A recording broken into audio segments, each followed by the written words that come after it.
What if I told you 90% of the things that you're afraid of never actually happen?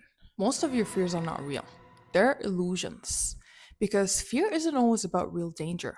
In fact, fear is basically just a mental projection that we have. For example, you start imagining future scenarios, and oftentimes you're imagining the worst case scenario. What if they actually say no to you? What if you fail and get rejected? Or what if that person that you like abandons you forever? You become so negative, thinking about the worst that can happen instead of thinking, what if you actually succeed? What if they don't say no? And what if that person doesn't abandon you?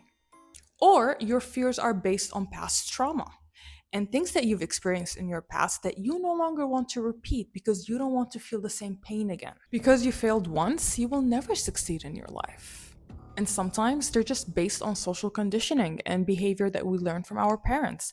Like when we're told that we should fear insects or snakes, even though they're not always scary. Sometimes. You know what are the five most common fears? Rejection, abandonment, the fear of failure, of being judged, and not being good enough. And those five fears are not actual real fears, they're illusion fears. See, real fears do exist. Like if you're being chased down by a lion, you should fear for your life. It makes sense. There's immediate danger and you need to survive and not get eaten by that lion. So you're going to be scared. But illusion fears are different. They're those mental projections that we have to keep you small and safe. But they don't necessarily keep you happy. And even though they're keeping you safe, there's no real danger. You're not being chased down by a lion. You're not fearing for your life or maybe even dying. So they tend to be more limiting in nature. And the funny thing is that when you have those illusion fears, we tend to act on the fear with ourselves. So if you have a fear of rejection, then most probably you are actually rejecting yourself in the process. You're afraid of people rejecting you, so you keep telling yourself that you need to fix yourself. But when you say that to yourself, you're rejecting yourself. Or if you have the fear of abandonment, then you people please and you overgive and you try to love people so you don't lose them. But in the process of doing all these things for them, you're abandoning yourself. With the fear of judgment, you're the one also judging yourself. And if you fear failure, that's because you're the one who shames you when you do fail. No one's demanding that perfection from you or asking you to succeed all the time except yourself. And when someone thinks that you're not good enough, you end up fearing that and also telling yourself that you're not good enough. Hello, my name is Julie, and welcome back to my channel. And we all have fears. It's human, it's natural. But your fears are keeping you fucking small. I understand as humans, we have our limitations. And my biggest two fears in my life were the fear of being abandoned, because I felt abandoned and neglected as a child, and also the fear of failure, because I wanted to try new things, but what will people think? What if I don't succeed? What if I get it wrong and I will, lose money and lose energy and I'm gonna shame myself? Was it fun having those fears and the way that I, spoke to myself at the time? No, but it kept me safe.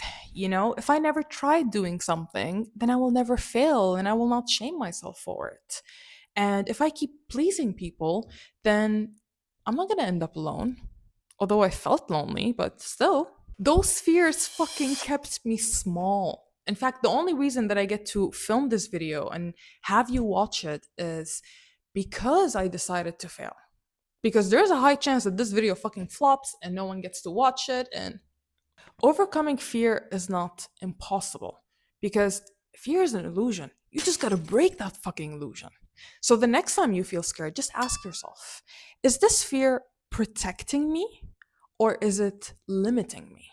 Does this fear make me feel safe or does it make me feel small? Here's an example of a protective fear. For example, being scared when you walk alone at night.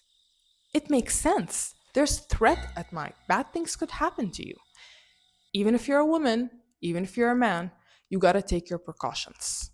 That fear is protective. It's based on real danger that can happen. Does that mean that you never leave the house at night? No, it doesn't mean that. If you want to walk at night, you can try doing that.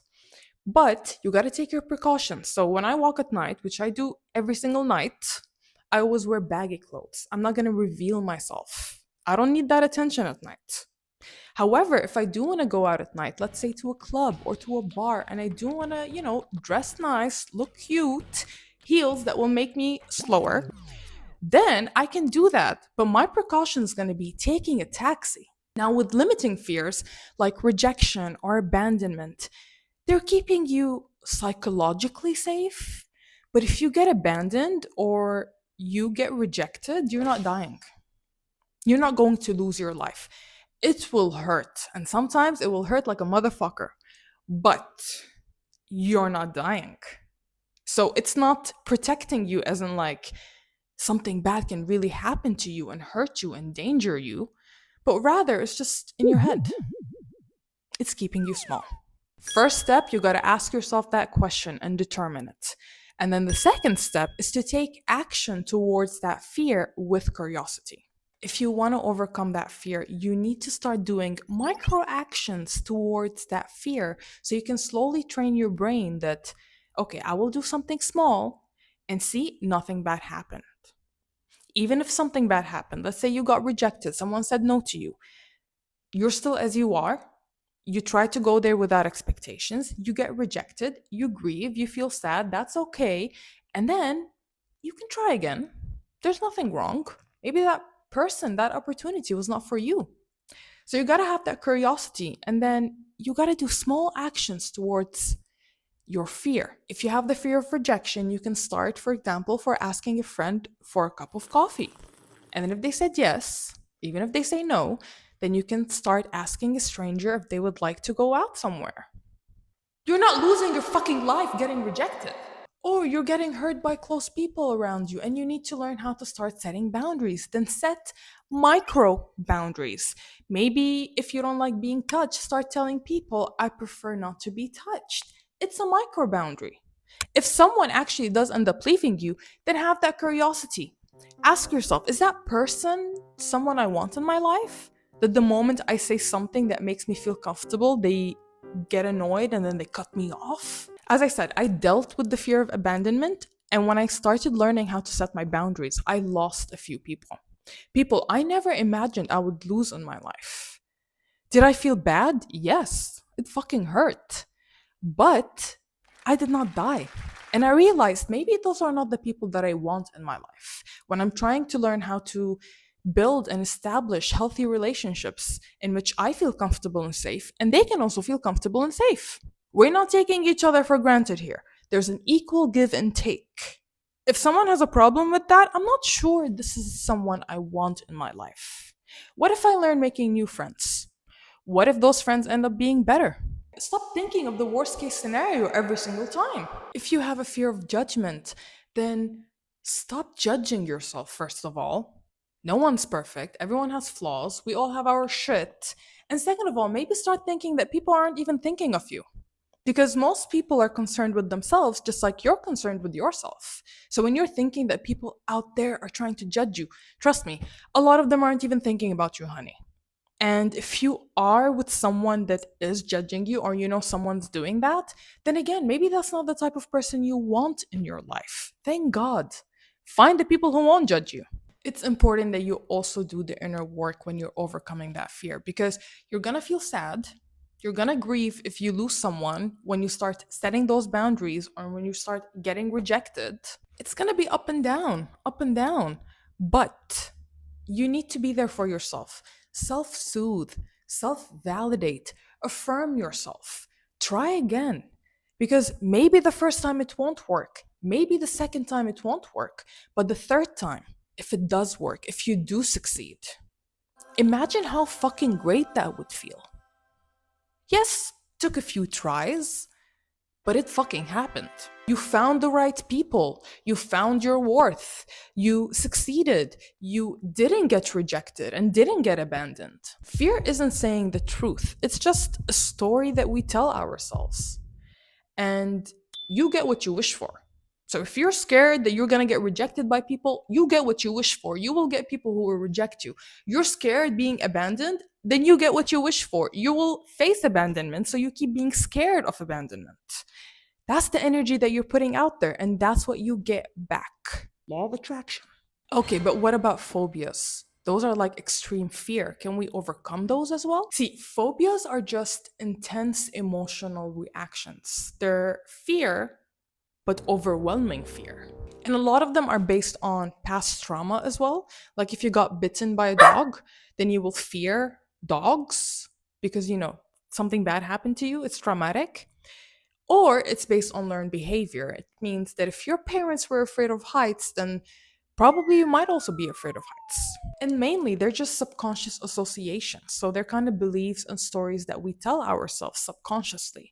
For example, if you have claustrophobia, then most probably you fear being in elevators and like close spaces because you think that if you get stuck there, there's no escape. You're stuck, and that makes you claustrophobic. However, a lot of people have survived being stuck in an elevator. It doesn't mean that you are going to die in that elevator. But again, it's an intense emotional reaction, an overwhelming fear. Here's how phobias work. And I'm going to give the example of being scared of spiders because I used to have a phobia of spiders. So, first of all, you'll be encountering a trigger. In my case, it was a spider.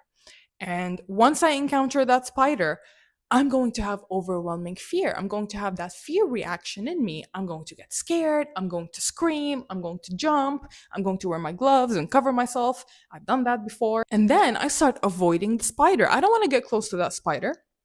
I once thought of throwing an entire table that was like in my entrance hall because there was a spider on it.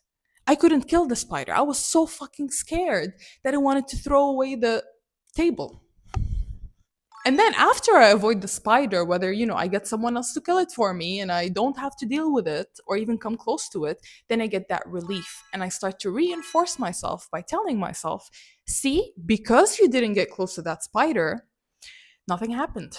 You're safe. So now you need to fear spiders and avoid spiders because otherwise you're going to die in your own house. And I'm not talking about those like very scary spiders. I'm talking about, the house pets, like the very small ones. Even if they're big, they're like the daddy long legs. Welcome to living in Europe. But here's the thing, phobias are still fears. They're still an emotion that we're having, and they're being reinforced by behavior. So every time you encounter that fear, in my case, the spider, I keep going crazy and then I reinforce and I don't come close and I don't kill it and I have someone else do it for me. And I tell myself, see, nothing bad happened. So I'm just reinforcing that fear over and over and over. So if you want to overcome phobias, it takes time. Sometimes you have to go to therapy for it. Depends on the phobia, but it's still possible. Now, I don't really have a big fear of spiders. I hate them. I do sometimes have them at home, but I will kill them or I will like suck them with the vacuum machine because they don't fucking pay rent. And no one's living in my house if they don't pay rent. Phobias can be unlearned. Fears can be unlearned. Here I am with a high possibility of failing with you and getting abandoned and getting neglected and realizing at least I'm not fucking abandoning myself. You want to overcome fear, you gotta fucking take action. You can't do nothing about it. You gotta face it. You gotta be curious with it. And if it's a real fear, like, getting harassed, walking at night, going to dangerous places, then yeah, please protect yourself. What are some phobias or fears that you have overcame yourself? Thank you so much for watching this video. If you liked this one, then make sure that you hit like and subscribe, and I'll see you in the next one. Take care.